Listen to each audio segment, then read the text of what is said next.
In this video, I'm breaking down 10 tips that separate some of the best players in the world from some of the average Joes. This is going to help you win more games and have more fun. These are all things that I've used to help myself win tens of thousands of dollars playing competitive Madden and competitive College Football 25. So, if you want to win more games, let's get into the video. This is one of the most frustrating styles of blitzes to go up against, where they just stack the line of scrimmage and blitz everybody. You'll see this from plays like pinch bug 0 and 3-4 odd, or I'm sure you've played against this at some point, or maybe you've ran it.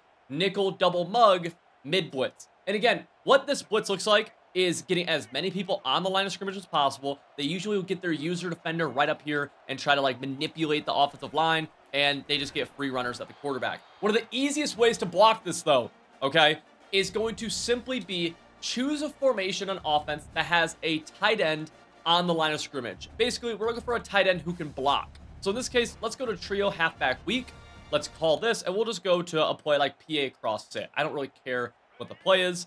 And first thing, you're going to set up whatever your route combo is going to be. Okay, whatever that route combo that you want is, we're just going to set that bad boy up. Then we want to block the tight end. That's going to be pressing Y or triangle, select the tight end, and click right trigger. Now he's going to be blocking. You can see that. Then we want to ID the mic on the end opposite of the tight end. Okay, we're going to go through this a little bit slower in a second. And just like that, you're able to see we're able to beat this for a one-play touchdown because we're able to block the blitz and then halfback wheels hook man coverage. So let's go through this again really fast, all right? The way we want to block this is by setting up whatever route combo we want. Then we're going to block the tight end. Y or triangle, select the tight end, right trigger. He's now pass blocking. We can all see that. We're all on the same page. Then we're going to ID the mic on the outside man on the opposite side of the line of scrimmage. So we're going to hold left bumper, and my tight end's on the left. So I'm going to hit A or X on PlayStation to ID the mic, and we're going to move the left stick on the mic opposite of the tight end. So in this case, it's this outside back on the right. We're going to select him, and then just like that, we should be good to block it. Now, we could still get shedded, okay? We could still get shedded, and right there we do, but the blitz is picked up. Blocking the tight end is a very good way of blocking these overload style blitzes. And in my opinion, it's much better than blocking the halfback. I also like to pair this with play action plays as well, because that'll get rid of the quick jump ability on defense. If you like what we're talking about in this video, if you want to deep dive even more, you want more tips, you want full offensive and defensive schemes that are going to be proven to help you win more games, join over 2,000 active members who are on my website, civil.gg, 98% of whom say they've won more games since joining. The link to civil.gg is in the top description. You can use code CIVIL30 for 30% off, and over there you'll have access to everything you need to actually start winning more games today. Let's get into the run game here, boys, and I want to talk about a little ball carrier move that you saw me just do right there actually for a moment, and let's get back into it again. We're going here, we get a little one-on-one, little Hesi, bang. This little stutter step, a little hesitation is super slight, but it can throw off the entire pursuit of the defense. What we're doing here, let's get a few more examples. We get one-on-one, and what you'll see is I completely stop the defense in their tracks and I'm able to burst by them. The way we're doing this is only with the left stick and just letting off of the left stick right here, okay? If you watch that replay, you'll see my player almost come to a halt and then take off again.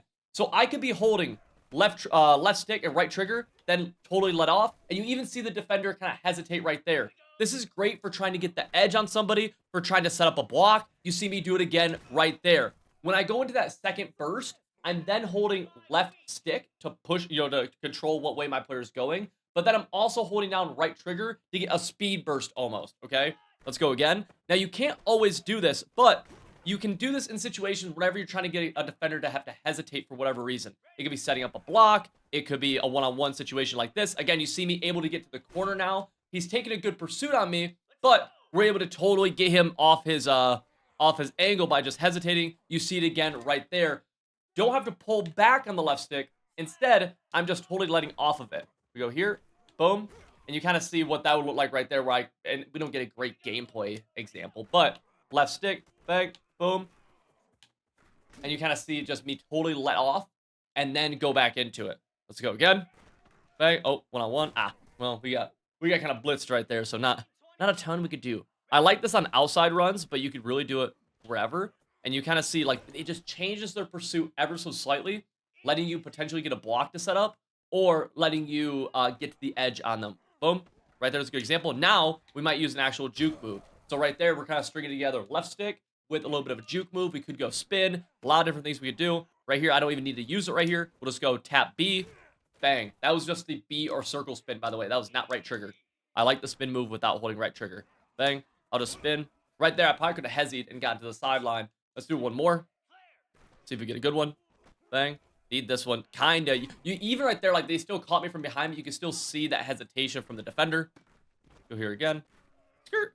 You see that hesitation. I'm able to get maybe an extra yard. This could be a massive difference in the run game, though, for you. Especially when you're able to make that one defender miss, result in a potential touchdown. Do you ever find yourself just giving up really free touchdowns and you can't really figure out why? Especially because, like, it looks like you have the right zones on the field, right? Like, if we look at this, we have 4 deep blues, we have flat zones, we have a yellow zone, all that good stuff. But when the ball is snapped against a certain route combo, it's just a wide open, easy tutty, right? So what's going on here? Well, match coverage is what we're running on defense, actually. And sometimes people are running match and they don't even realize it. So I'm going to show you what match is and also how to turn match off. So you just get regular drop zone, which is basically when they go and play how you expect them to a little bit more. So match coverage is identified with things like cover 4 palms, cover 4 quarters, cover 3 match, or really it's just easier if you just go any play that has that little match tag in the top left corner of the play art.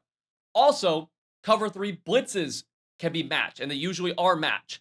This is identified with just a cover 3 shell and a blitz. They're going to run a cover 3 match style of cover. So this is also match on the SS Blitz 3 play in the middle of our screen.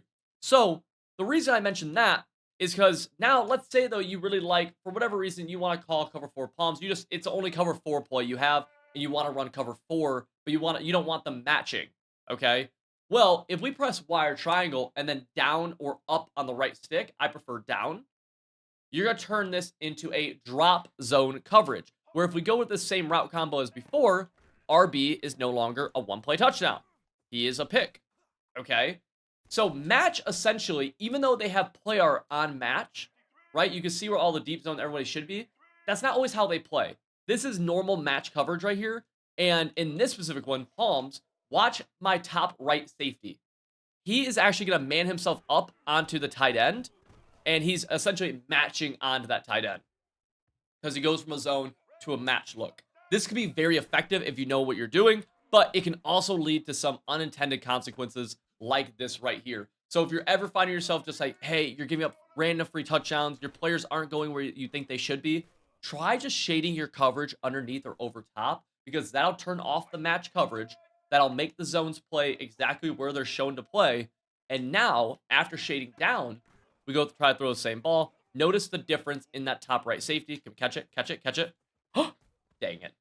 That's how you turn off match. If we look at our pass rushers on this play, it's pretty boring. We have 3 defensive line pass rushers who are just getting after the quarterback, and then 1 linebacker who's attacking that B gap, but it's not even, he's just coming downhill. Maybe he'll shed, maybe he won't, or right there he gets pancaked, and we have to kind of give him the sack right there. But did you know, on any play where this linebacker is stock blitzing, so in the play art itself, he's blitzing, if we take him and we drag him over about right here, he goes from a very boring, just a little like, oh, he's just going to stand there type thing and come downhill, to a awesome loop blitzer. This is incredibly cool. Now, I want to show you a couple guidelines with this, okay? So first and foremost, you want that blitzer on the right side. So to make sure that happens, we want to call a play that has a stock blitzer on the right. So dime 2-3 odd is our formation right here, and cover 4 quarters is our play. But we actually want auto flip off. So we click the right stick in, and then we're going to go into our auto flip and turn that off right here, because if it's on, he could flip based on the offensive formation. We don't want that. We always want him on the right. It's just better like this typically. You don't 100% have to. It's just better. Then we want to hold B or circle before the ball is snapped as soon as we break the huddle, and use the left stick to help direct us to get onto him. And then move him back about right here, right behind that middle linebacker on the other side. Then we'll take this guy, stand about here, help distract the offensive line, and now we have a really good loop blitz. Just like that, you could do it. You do it from a lot of different formations, like 3-4 odd, 2-3 odd, nickel 3-5, nickel 3-5 mint, 3-3-5 mint. There's a billion. There's a billion different ways you can do this. And now, very boring old standard blitzes become very cool loop blitzes. This also works in Madden. Have you ever struggled at defending this route right here? This deep speed out. It's super annoying. This is what it looks like, by the way. It's usually something that looks something like this on the right side. And people just love to spam this. People love to hit it to the wide side. It's like 4th and 10. Someone's hitting you with this, right? You've probably had it thrown against you. 2 ways we can stop this, okay? First and foremost, I want you calling a cover 3 or a cover 4. I don't care which. Just call one of them.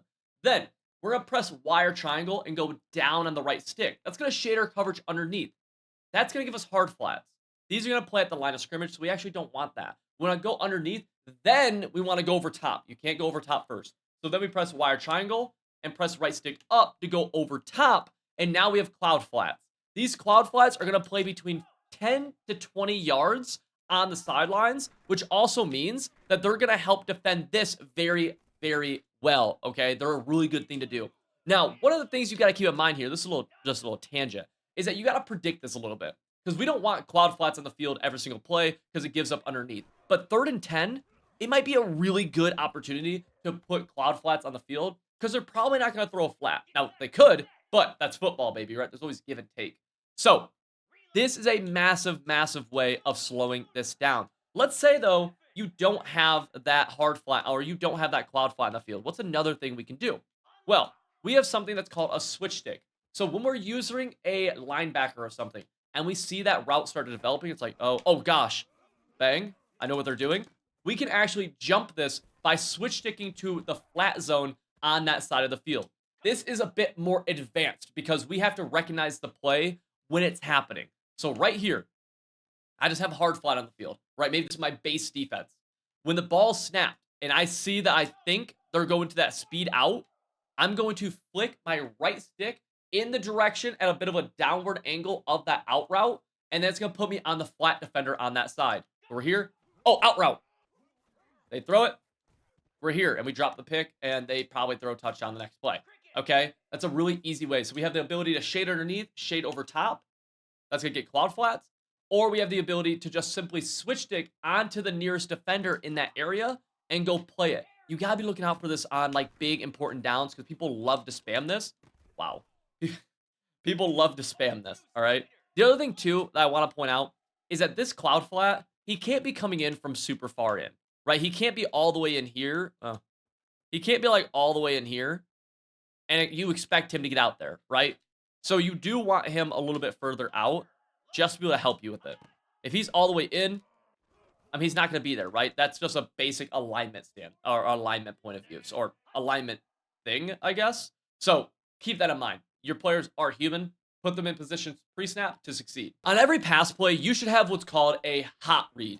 Now, our hot could be something like a halfback flat. It could be a little hitch route right here. It could be a flat from our wide receiver. In this case, I'm going to put my tight end on a seam streak and use him as our hot, okay? Now, what that means is as soon as the ball is snapped, and even before, I'm looking at this area that my hot is immediately attacking. And if that area opens up immediately, I'm hitting it, okay? So boom. Oh, open. Boom. It should be like that. Your eyes should be there already. Now, what this could be is, let's say, let's put together a little route combo here. This is not a great route combo, but we're doing it just for the sake of doing it, okay? Let's say this guy fails to the sideline, okay? Well, then that area is open, right? Let's go here. Oh, he bails? Cool. The area was open. That pocket of the field was open. So hots are not always just against the blitz. Instead, it can also be that's where your eyes should be looking immediately first. Now, you also could have 2 hots on any given play. So an example of this could be, let's do something like, let's do this. So we have a flat, we have a seam streak from the tight end. My eyes are going to go almost to both of these at once, trying to see what's going on quickly here, okay? So bang. Oh, cool. We got flat. Beautiful. So now, because our hots are kind of close to each other, but attacking different parts of the field, I'm able to see both areas at once. And I'm looking there before the ball's even snapped. And if one of them's immediately open, we're able to throw it. Now, this does not mean you have to throw your hot every single play. No. Your hot might not be there. Okay, cool. Then you just go into the rest of the play. That's fine. And there's a good chance that if your hots aren't there, they're probably not blitzing you or something, right? Like, that's usually what that would mean. And it's not always the case, but, like, usually if your hots aren't there, your play has more time to develop, is what I'm getting at. And so you have time to get to those secondary reads, all right? This is a major thing. You should never be right here, snap the ball, be like, all right, now I'll look for X. It's like, no, no, no. Your eyes should be going to wherever your hots are first. It could be a seam streak, it could be a slot wide receiver streak, which would also be a seam streak. It could be a zig, a flat, a halfback flat. Could be a few different things, right? And then once your eyes are there and you don't throw, because you don't have to, you're gonna move off that. Right here. My flat. This is a bad route combo. Good hot reads also complement the route combo as well. So an example that would be if I have a flat for my halfback and I have a flat for my slot wide receiver, these don't complement each other at all, right? So these are bad hots. Whereas if I have a streak from this guy though, maybe like a drag from the tight end, these kind of complement each other a lot better. And right there, I didn't like any of my hots, but now we're putting together an actual route combo. And coming off of talking about hot reads, let's talk about my favorite hot read in the game. Probably my favorite, might be my favorite route in the game, which is the drag route. This bad boy gets across the field so fast. You can throw him in different areas. You can throw him hot. You can throw him late. And what you want to do is have this drag come from a tight end or an inside slot wide receiver. So like B, or this number 2, he's my B wide receiver. He could also be on a drag and do pretty good. I love it though from tight ends. What we're going to do is press Y or triangle, select the receiver we want on a drag, and then go down the right stick. Let's get this drag route going. Now, first thing we're looking for is him quick. If he's not there quick, we can actually wait for him a little bit later, and you can throw him on the sideline. So he doubles as something you can hit over the middle, and he's a bit of a sideline concept as well, which makes him really good if you pair him with, like, let's say, a deep out route. So now on the left side, look at this route combo. We're high-lowing this entire left side, right? Drag route. Oh, he's there. He's also going to do a great job against man coverage as long as he can hold on to the ball. He'll do a good job against zone. He'll do a good job against the blitz. Drags are really, really good. Here we go. Throw him quick. Pass it inside. Able to do that. You can imagine how it's going to give a lot of defensive issues. It gives the CPU a ton of issues. Right there, we get inside leverage, and we're able to hold on to it. That's what's nice, too, is that a lot of man-ups will be over top of him, so you're able to catch it underneath. Right here, he just cooks the linebacker man, and we're able to get a lot of rack. We're going to hurdle, and we're going to end that young man's career because we just broke his kneecaps. Let's go again. Throw him quick. Bang. Able to get good rack. Easy yardage, man. If you're not using the tight end drag, I highly recommend you start using tight end drags because they cook, especially if you have a fast tight end, or they'll drop it. If they drop that, I'm sorry. But especially if you have a fast tight end or something, this route's just really good. And I feel like not enough people really use them still. Really good. So I'll play a scenario right here. Let's say you're just getting absolutely torched by this tight end on a post route. It could be any receiver really on any route, but we'll just say, man, this tight end post is just, he's cooking me. He just keeps on cooking. Well, what we could do here is actually the idea of user pressing. So whenever we user a linebacker or a corner, a slot corner, or safety, whatever it might be, just someone who's not in the D line, if we take our user and we press A or X on him, then we open up the screen and go up on the right stick. That's going to let us man our player up onto anybody. Now, the player who's cooking me right now is A. It's H Lodge. So I'm going to man myself onto him. This now makes my user manned up to him. But then, the next thing I want to do is get over top of him. And when the ball snaps, I'm going to hold A or X on PlayStation and down the left stick to try jamming him. See how I just pressed him right there? And now I'm running with him? You can user press anybody on the field. So let's do it again right here. We're here, staying over top of him, user press, bang. And if you have the jammer ability, or if you have just better ratings than them, you can get an even better press. But this is really important because certain routes will kill you all game long, and being able to press them will throw them off their mark. Now, something you gotta keep in mind is that you gotta, like, this does take a little bit of practice to get at first, but once you get it, you can see, like, we are totally disrupting this post route, which was killing me before, okay? So you can also do this, let's say, they keep on running this corner route that keeps on killing us, okay? Right? RB just keeps on, he's always open. Just can't defend him. Well, one of the easy things we can do here, especially if I know that, is actually man up RB. Then when he goes to run this corner route, I'm just going to hold A on him, and we're going to user press him. Then I could switch stick off. That's the next step, is switch stick off of them. And now we're able to do some pretty cool things. You can do this with slot wide receivers. You can even do this with an outside wide receiver if you're manned up. So we're here. Boom. Notice I press X, and now we're up with him. So we can do that there. I like to do it with tight ends or slots that are really killing me on pesky routes like posts, like corners. This right here is one of the worst sacks that I see people take all of the time. and it's because they're having bad pocket presence. But we're gonna go a little bit deeper than that and talk about the idea of if the defense has contains on the field, which you can tell this after the snap on offense when notice the outside rushers are both keeping their outside shoulders free. And if I try to roll out on them, they're gonna disengage. If they're doing this, which a lot of people will do quite a bit, especially if you have a fast QB, what can happen from this is you actually can't even move side to side sometimes in the pocket. So what that will look like is you can't even do this because they'll just get an insta shed on you, which is a fast sack. You feel like you're getting shedded. In reality, this is your fault. What you want to make sure you're doing is staying put in the pocket. Now, I'm not going to sit here and tell you have to step up all the way. You have to do this or that all the way. That's not the point of this video right here. Instead, I just want you to be aware of these contains and that by moving side to side, you will actually help these contains shed and just hurt your time in the pocket. So when you're playing against these, really you got to make sure you're staying inside of them and then you're able to work them a little bit, right? And then you're going to make your reads downfield. Quick little pocket presence thing, but I've seen so many people take bad sacks, and I've done this too, where I want to point this out because this could be a drive killer, right? You have an open ball, you just walk a little bit too far to the left, and it's over. You're sacked. You're fumbling. You're throwing a pick out of the because you had a short throw. Don't do that. Stay put in the pocket. You can move left or right. You can step up if you need to, etc., etc. Deliver the load. Hurdle somebody. And end one of your players' beautiful, bright futures. Let's paint a picture here. It's the first play of the game. You're on defense, and immediately they go to a read option, and they're going to break this off for a big play, all because you did not have your coaching adjustments set. And the big takeaway from this segment is that you want to set your defensive coaching adjustments before the first play. Okay, we're going to click our right stick in. Now, what I like to do is have auto flip defensive play call on, although this could differ. If you're running a loop blitz, you have this off, but we'll have it on right now. And the main one I like to change is just put this on conservative and put this on aggressive. This is going to make sure we play the QB on the read options to avoid those big plays where the QB keeps it. And it's going to make sure that we play the pitch option on the speed options, making them have to keep it with their QB, getting them more worn and torn. Everything else I leave about the same, although I will change hooks to 5 sometimes if I'm trying to defend more underneath, and 15 sometimes if I'm trying to defend a little bit deeper. But big takeaway, set your coaching adjustments first. If you got value here and you want to deep dive even further into this stuff, check out my website, civil.gg. The link to that is in the top of the description. And code CIVIL30 will get you 30% off, and you're going to start winning more games today.